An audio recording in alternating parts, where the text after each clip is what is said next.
Hello friends, welcome to Manasvi exam solutions. Friends, आज जो topic हम डिस्कस करने वाले हैं वो है टाइप्स ऑफ कम्युनिकेशन, संप्रेषण के प्रकार। इससे पहले meaning of communication, definition of communication, nature of communication and characteristics of communication ये हम डिस्कस कर चुके हैं। यदि आप वीडियो देखना चाहें तो देख सकते हैं, आपको वीडियो का लिंक डिस्क्रिप्शन बॉक्स में मिल जाएगा। चलिए देखते हैं टाइप्स ऑफ कम्युनिकेशन, संप्रेषण के प्रकार। संप्रेषण को विभिन्न आधारों पर निम्नलिखित वर्गों में बांटा जा सकता है। इसमें फर्स्ट है औपचारिक और अनौपचारिक संप्रेषण, formal and informal communication. Second है शाब्दिक और अशाब्दिक संप्रेषण, verbal and non verbal communication. Third है व्यक्तियों की संख्या के आधार पर संप्रेषण, communication on the basis of number of individuals. And next है किसी संगठन में प्रवाह की दिशा पर आधारित संप्रेषण, communication on the basis of its direction of flow in an organisation. चलिए देखते हैं औपचारिक और अनौपचारिक संप्रेषण, फॉर्मल एंड इनफॉर्मल कम्युनिकेशन क्या होता है। जो औपचारिक संप्रेषण है उसका प्रवाह सुव्यवस्थित वातावरण में पूर्व निर्धारित उद्देश्यों को प्राप्त करने के लिए होता है। जो फॉर्मल कम्युनिकेशन होता है इसके अपने ही नियम और कायदे कानून होते हैं।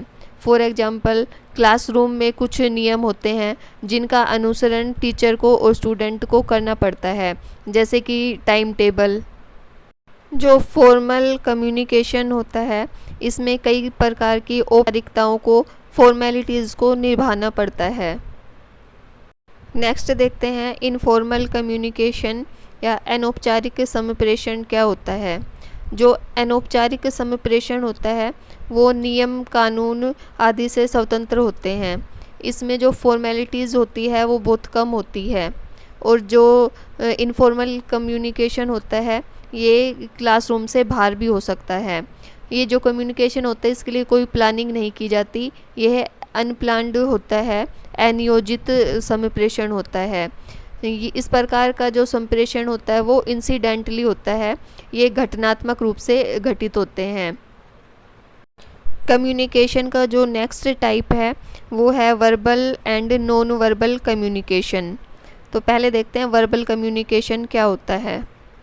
जब सूचनाओं का बहुत बड़ा भाग बोलकर या शाब्दिक रूप से संप्रेषित किया जाता है, ट्रांसफ़र किया जाता है, तो उसको वर्बल कम्युनिकेशन या शाब्दिक या मौखिक संप्रेषण कहा जाता है। ये जो संप्रेषण होता है ये फॉर्मल हो सकता है या फिर इनफॉर्मल हो सकता है या एक्सीडेंटल रूप में हो सकता है, जैसे कि प्रश्न पूछना, लेक्चर देना, गाइड करना, एक्सप्लेन करना, डेमोन्स्ट्रेशन करना। तो ये सब किसमें वर्बल कम्युनिकेशन में आते हैं। क्लासरूम में जब टीचर बोलते हैं और स्टूडेंट उनको सुनते हैं तो ये क्या होता है, वर्बल कम्युनिकेशन होता है। नेक्स्ट देखते हैं नॉन वर्बल कम्युनिकेशन या अशाब्दिक संप्रेषण क्या होता है। लोग कई तरीक़ों से संदेशों का आदान प्रदान करते हैं, जैसे कि शारीरिक हलचल, बॉडी मूवमेंट्स, चेहरे के हाव भाव से। तो इस तरह से जो संप्रेषण होता है, कम्युनिकेशन होता है, उसको अशाब्दिक संप्रेषण, नॉन वर्बल कम्युनिकेशन कहा जाता है। जो अशाब्दिक संप्रेषण है उसमें बॉडी लैंग्वेज शामिल होती है, जैसे कि चेहरे के हाव भाव, बॉडी गेस्चर्स आदि। नॉन वर्बल कम्युनिकेशन सिंबॉलिक हो सकता है या फिर नॉन सिंबॉलिक हो सकता है। ये संकेतात्मक हो सकता है या फिर असंकेतात्मक हो सकता है। नॉन वर्बल कम्युनिकेशन के लिए विभिन्न माध्यमों का प्रयोग किया जाता है, जैसे कि facial expression, body language, code language, language of eyes. जो ये कोड लैंग्वेज होती है, कोड भाषा, ये बहरे और गूंगे व्यक्तियों के लिए इसका प्रयोग किया जाता है। नेक्स्ट देखते हैं व्यक्तियों की संख्या के आधार पर संप्रेषण, communication on the basis of number of individuals. व्यक्तियों की संख्या के आधार पर संप्रेषण 4 प्रकार का होता है। इसमें से फर्स्ट है वन टू वन कम्युनिकेशन, एक और एक के बीच संप्रेषण। इस प्रकार की स्थिति में केवल दो ही व्यक्ति होते हैं, एक सेंडर होता है और दूसरा रिसीवर होता है।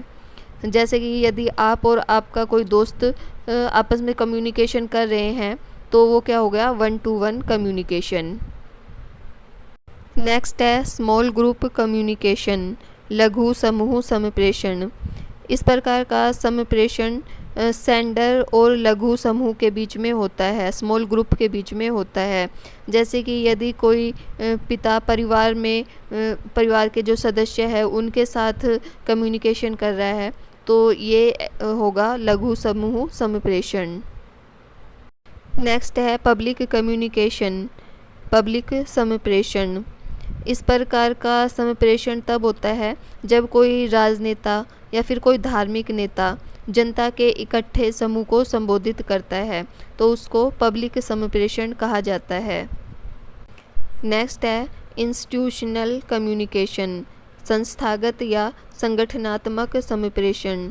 इस प्रकार का संप्रेषण तब होता है जब किसी संदेश को किसी संगठन या किसी संस्था की चार दीवारी तक ही भेजना हो, जैसे कि किसी फैक्ट्री में या स्कूल कॉलेज में सूचित किया जाने वाला संदेश।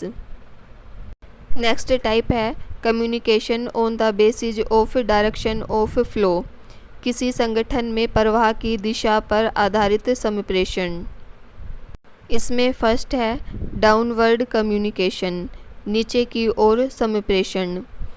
इस प्रकार के कम्युनिकेशन में संदेश शीर्ष व्यक्ति से नीचे के स्तर के व्यक्तियों की ओर चलता है, उसको डाउनवर्ड कम्युनिकेशन कहा जाता है।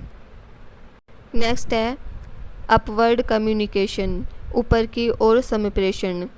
इस प्रकार के कम्युनिकेशन में संदेश जो नीचे के स्तर के व्यक्ति होते हैं उनसे ऊपर के शीर्ष अधिकारियों की ओर चलता है। इस प्रकार का कम्युनिकेशन लोकतांत्रिक वातावरण में ही संभव है, जहाँ पे डेमोक्रेटिक एनवायरनमेंट हो वहीं ये कम्युनिकेशन हो सकता है।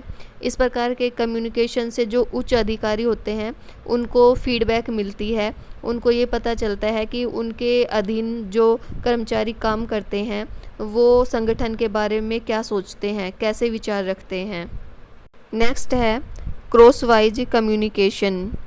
इस प्रकार का कम्युनिकेशन समान स्तर के लोगों के बीच होता है, उसे क्रॉसवाइज कम्युनिकेशन कहा जाता है। इस वीडियो में हमने टाइप्स ऑफ कम्युनिकेशन को डिस्कस किया। आई होप ये वीडियो आपके लिए हेल्पफुल होगी। यदि वीडियो हेल्पफुल लगी हो तो इसे लाइक कीजिए, शेयर कीजिए। आपको वीडियो कैसी लगी कमेंट बॉक्स में कमेंट करके बताइए। यदि आपका कोई सजेशन हो तो वो भी आप कमेंट बॉक्स में बता सकते हैं। फॉर मोर एजुकेशनल वीडियोज़ मेरे चैनल को सब्सक्राइब कीजिए, साथ ही बेल भी प्रेस कीजिए ताकि आगे आने वाली वीडियो का नोटिफिकेशन भी आपको मिलता रहे। Thanks for watching my video.